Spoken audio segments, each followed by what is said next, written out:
Hola, esto es Arkham Comics, y en este episodio de la historia de Batman revisamos cómo los cómics fueron modernizados y dieron paso a la tremendamente famosa serie de televisión de Batman de los años 60. En el episodio previo revisamos los primeros 9 años de la Edad de Plata en los cómics de Batman, en donde las historias perdieron sentido y se llenaron de personajes innecesarios, causando que las ventas disminuyan.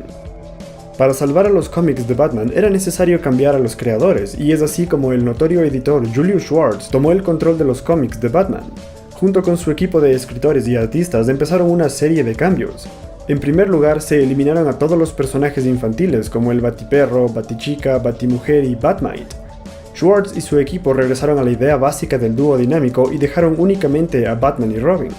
El segundo cambio fue el diseño de Batman. El reconocido artista Carmine Infantino fue el encargado de darle un diseño más contemporáneo a Batman, con un estilo mejorado y agregándole el clásico emblema dorado en el pecho. Adicionalmente, los escritores dejaron de lado todas las historias de fantasía y ciencia ficción y se enfocaron en crear historias de detectives. Todos estos cambios ayudaron a revitalizar los cómics y mejorar sus ventas a partir del número 327 de Detective Comics, en donde el nuevo Batman apareció y volvió a ser reconocido como el mejor detective del mundo. Sin embargo, también hubo cambios un tanto problemáticos.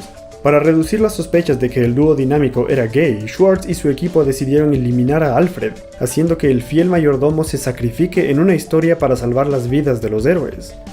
Sin Alfred en las historias, los escritores crearon un nuevo personaje que serviría como la figura femenina. Es así como se introduce a la tía Harriet. Esta señora era la tía de Dick Grayson, que llega a la mansión Wayne para ayudar a su sobrino y a Bruce Wayne con los quehaceres de la casa, ya que Alfred había fallecido.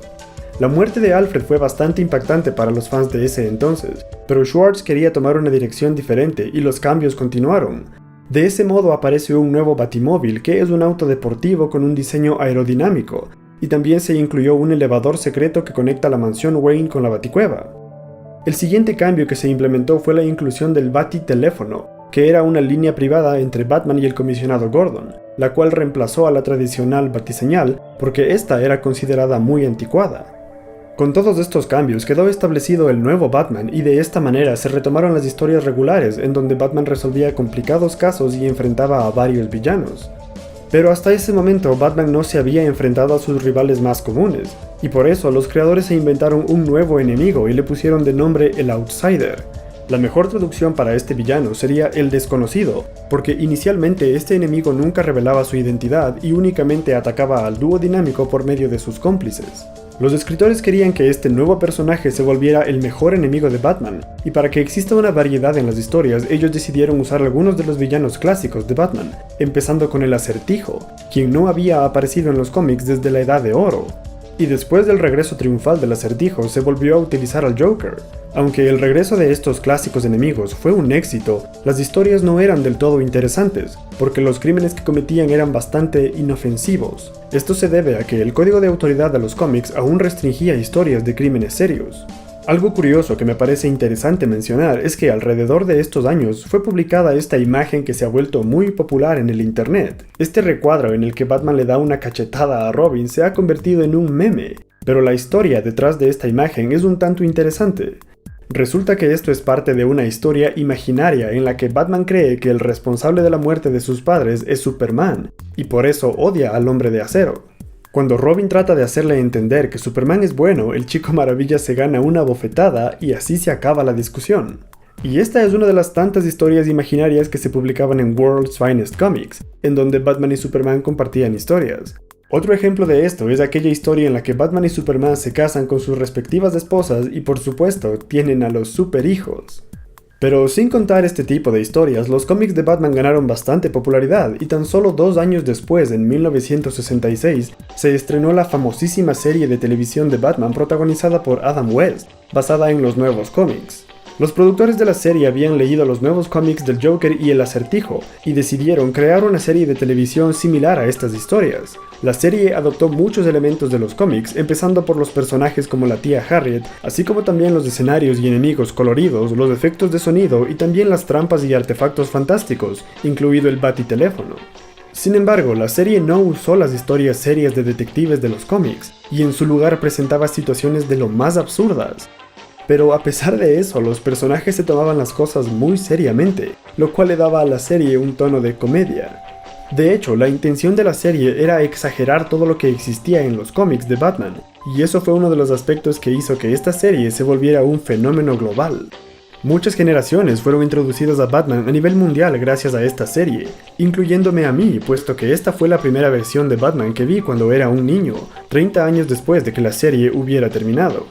Por el simple hecho de que la serie se volvió extremadamente popular, los cómics de Batman también tuvieron un incremento en popularidad, pero para estar en línea con lo que los compradores esperaban, los cómics empezaron a cambiar para parecerse lo más posible a la serie.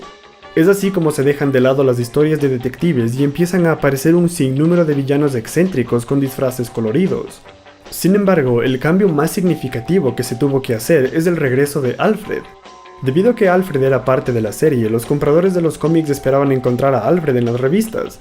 De esta manera, los creadores de los cómics se vieron forzados a revivir a Alfred, y para esto usaron la identidad del nuevo villano que habían creado, el Outsider, o el Desconocido. Como no se había creado una identidad para este villano y nunca había aparecido de cuerpo completo, los creadores se inventaron una historia en la que se revela que Alfred no murió, sino que quedó muy lastimado y un científico experimentó con Alfred para que se recuperara, pero en su lugar se transformó en el Outsider. Eventualmente, Batman descubre la verdad y ayuda a Alfred a recuperar su forma humana y todo vuelve a la normalidad. Los fanáticos de la serie quedaron contentos, pero a los fanáticos de los cómics esto no les gustó, porque el nuevo enemigo de Batman, que prometía ser alguien muy peligroso, terminó siendo el mayordomo y muchos consideraban esto como un fiasco causado por la serie. Sin embargo, estos fanáticos eran la minoría de toda la fanaticada de Batman que crecía gracias a la inmensa popularidad de la serie.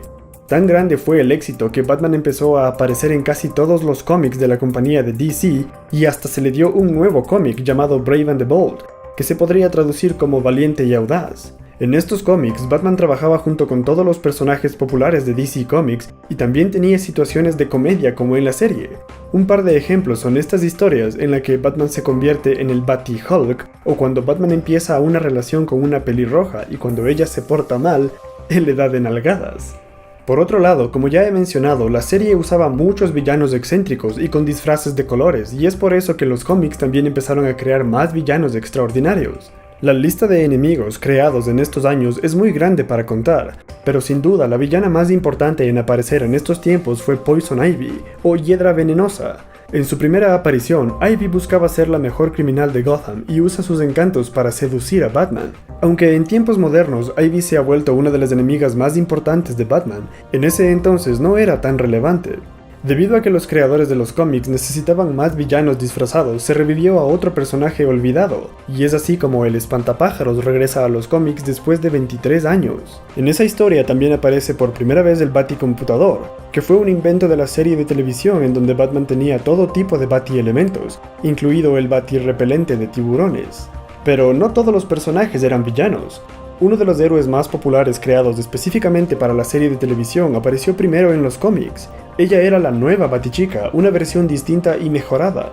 Los productores de la serie querían que la nueva Batichica sea la hija del comisionado Gordon, y con eso en mente los creadores de los cómics desarrollaron a Bárbara Gordon. Esta nueva Batichica tuvo un éxito mayor al de la Batichica anterior y poco tiempo después apareció la versión de la serie. Y un dato que me parece muy interesante es que el doblaje en español latino para Batichica en la serie fue realizado por María Antonieta de las Nieves, quien es mejor reconocida por otro personaje muy famoso en la comunidad latina. Gracias a la nueva Batichica y a la serie de televisión, los creadores de los cómics pudieron usar nuevamente a Catwoman. La serie de televisión demostró que Gatúbela no era ese personaje terrible que el código de los cómics prohibía, y la enemiga clásica regresa en una historia en la que confronta a Batichica para ganarse el afecto de Batman. Y por último, uno de los cambios más significativos gracias a la serie fue el nuevo nombre del personaje llamado el Señor Zero. En el episodio previo habíamos visto la primera aparición del Señor Zero, pero el personaje no fue usado en los cómics nuevamente. En su lugar, la serie tomó este personaje y le puso el famoso nombre de Mr. Freeze. En español se ha traducido como el Señor Hielo y el Capitán Frío, pero de no haber sido por esta serie, el personaje nunca habría sido usado de nuevo en los cómics. En conclusión, estos fueron los mejores años para la popularidad de Batman y todo gracias a la serie de televisión. Los cómics de Batman se vendían por millones, superando a todos los otros cómics porque todo el mundo quería tener todo lo relacionado al héroe de televisión. Era como si todo fuera un sueño de grandes proporciones en donde Batman era igual de popular que los Beatles. Pero apenas pasaron 3 años y el sueño se convirtió en pesadilla. Si quieres saber exactamente qué fue lo que sucedió en los cómics de Batman cuando la serie llegó a su fin, suscríbete ahora y no te pierdas el próximo episodio a la misma batihora y en el mismo Baticanal. Hasta entonces, mucha suerte amigos.